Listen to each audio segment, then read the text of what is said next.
tout doucement, dans l'esprit des lois, la notion de démocratie va apparaître.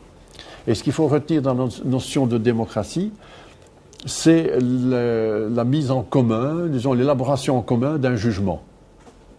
Les jugements sont pris par la communauté des hommes et non plus par une seule personne.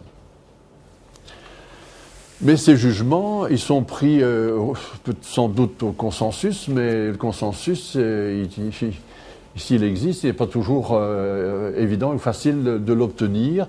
Et donc, apparaît le concept de conflit, apparaît le concept donc d'opposition, de contraire.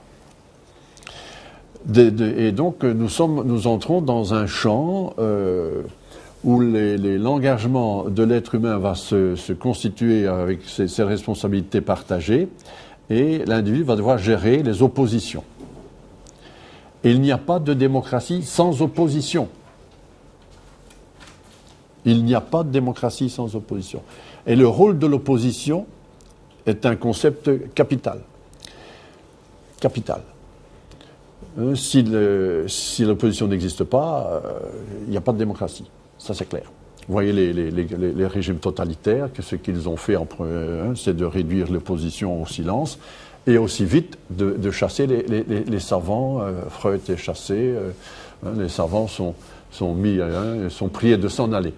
Les régimes totalitaires, comme les régimes précédents, savent comment il faut penser. Et la suite, vous la connaissez. Tandis que donc en démocratie, il y a l'énoncé d'une volonté, mais aussi la possibilité de contrer cette volonté. Ça s'appelle opposition. Eh bien, dans le domaine scientifique, il y a tout à fait l'équivalent. Absolument l'équivalent. Un parfait parallélisme.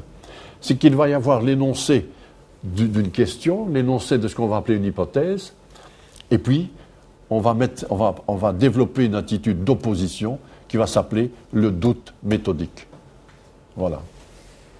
Le doute méthodique. On va la mettre en doute, cette hypothèse. Et vous voyez arriver dans mon champ de l'épistémologie, et de la manière.